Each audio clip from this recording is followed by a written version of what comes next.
All right, let's just jump right into an explainer that kind of completely flips how we look at a pretty universal teaching dilemma. I mean, if you've ever tried to learn a new language yourself, you probably know that exact freezing feeling of being terrified you're going to mispronounce a single vowel. Today, we're unpacking a really fascinating paper by Professor Jonathan Acuna Solano called Error Correction and Learner Anxiety in Communicative Classrooms. We're going to explore that super delicate and honestly sometimes terrifying balance between giving necessary feedback and keeping a student's confidence totally intact.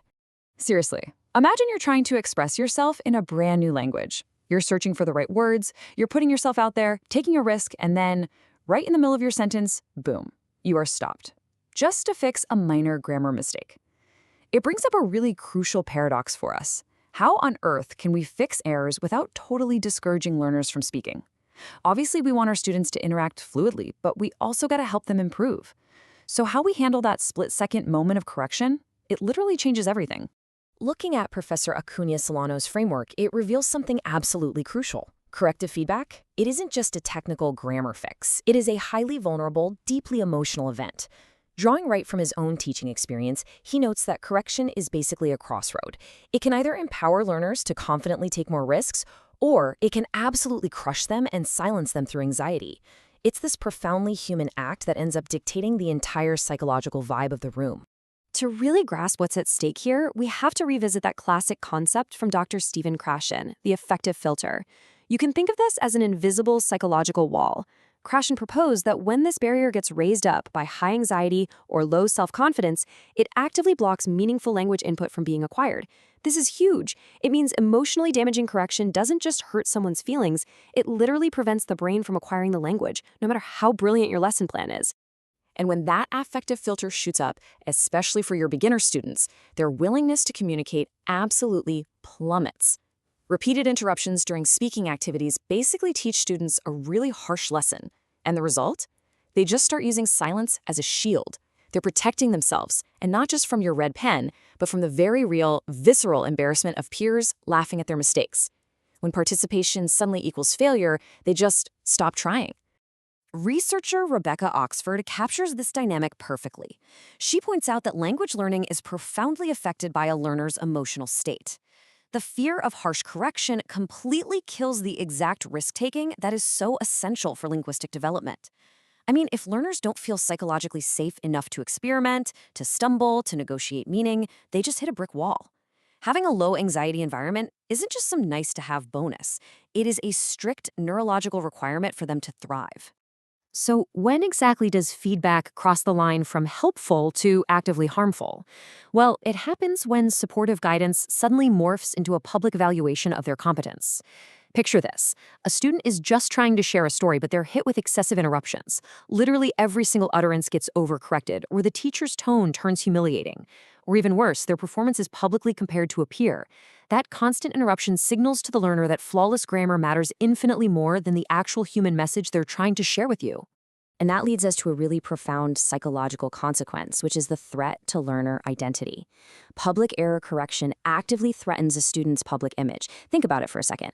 Language learning is just inherently vulnerable because all your gaps in competence are entirely on display for everyone to see.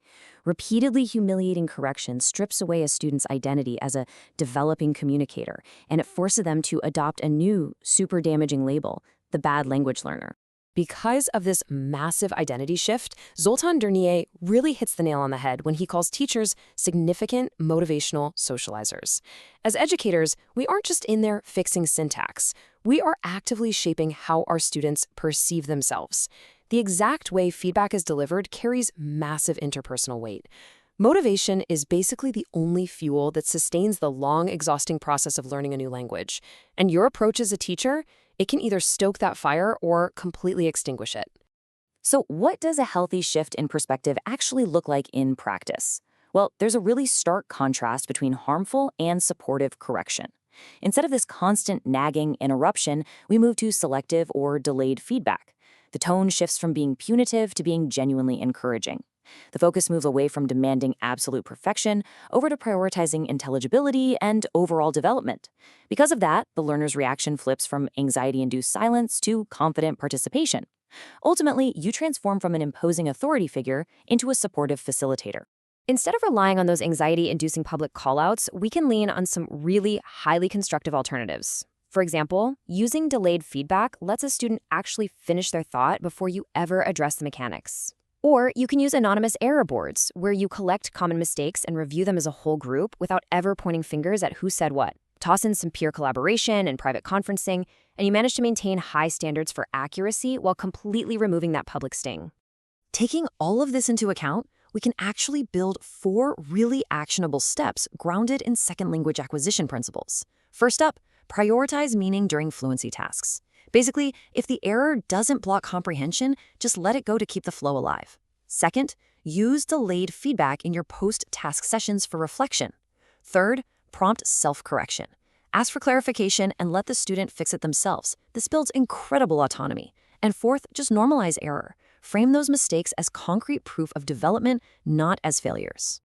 As Oxford reminds us, students desperately need encouragement to take risks in using the new language. By utilizing these exact steps and prompting self-correction, we entirely reframe the whole concept of what a mistake even is. They transform from these embarrassing little failures into natural, totally expected milestones of growth. This fundamentally reinforces learner agency, putting the student right back in the driver's seat of their own journey, where they feel supported rather than judged. Now, I want to address a major misconception out there. Some people believe that creating emotional safety means you just abandon correction altogether. Look, that is a total myth. It's not about permissiveness, it's about a safety balance, meaningful, gradual refinement. Learners actually stay motivated precisely because they perceive their own progress, and appropriate, well-timed feedback is exactly what allows them to see that growth. The goal here isn't to ignore every single mistake, it's to lower the anxiety enough so learners remain open to actually improving. Ultimately, whether you're guiding a classroom of your own or you're just embarking on your own language journey, I want to leave you with this really profound thought to reflect on. Is your correction silencing learners, or is it helping them find their voice? Because effective correction should never ever be a stop sign. It should be the ultimate supportive tool that empowers a learner to confidently keep speaking, keep stumbling, and keep growing. And honestly, that is the true power of feedback without fear.